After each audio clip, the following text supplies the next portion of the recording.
Hi guys! Tara luto tayo ngayon ng Indian fish curry in adobado style.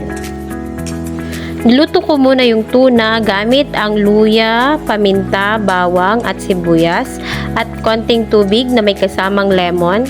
Ito ang process na tinatawag na inadobado hanggang siya ay madry. Mas mabango ang isda at mas malasa kung ginagawa itong inadobado. Pagkatapos niyan, iset aside muna at mag-prepare tayo para sa curry soup. Okay, yung kawali, lagyan muna natin ng cumin seed o tinatawag nilang jeera dahil sa itong mabangong aroma. I-roast natin yung cumin seed hanggang siya ay mag-golden brown. Pwede natin siyang haluin at konting i-shake yung kawali. At saka mamaya, pwede na natin ito dagdagan ng mustard oil or kung walang mustard oil, pwede rin po yung ating cooking oil. Habang hinihintay nating uminit ang mantika, maya-maya pwede na natin ilagay ang ating garlic, onion, ginger o luya at saka asin. Yung gusto naman na may konting anghang, lagyan po natin to ng sili. At dagdagan na lang ng paminta, kamatis, at igigisa muna natin to.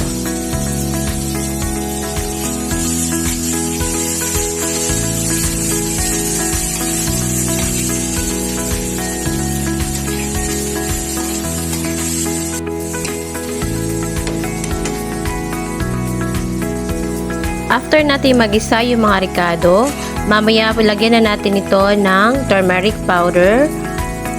Okay, tansyan na lang yung ginawa ko. So, pwede natin itong 1.5 spoon and then konting masala or 1/2 spoon.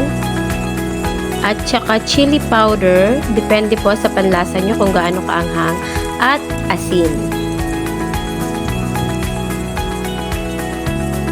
Haluin nating mabuti para ito po ay ma-absorb ng mga sangkap yung ibang spices, lalo yung mga powder na nilagay natin. Habang pa-dry na yung ating mga sangkap, mamaya pwede natin to dagdagan ng water para ito ay konting maluto pa at ready na para sa soup. Halu-haluin ng konti at palakasin natin konti ang apoy para ito ay kumulo at ma-absorb ng ating ricado yung sabaw.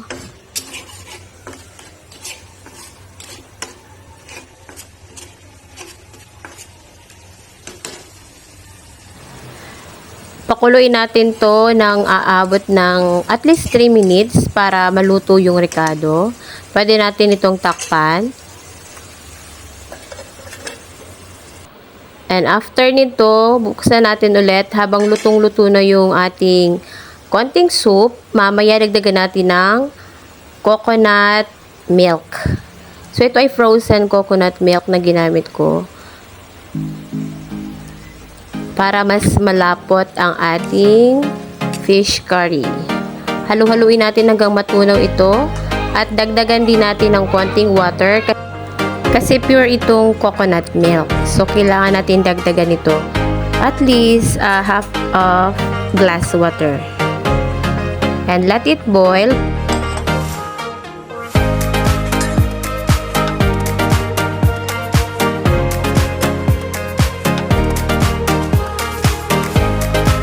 So, tirahan, ready na ang ating soup. Mamaya ay pwede natin ilagay ang ating tuna. So, ayan, kulong-kulo na siya. Pwede na natin ilagay isa-isa ang ating fish.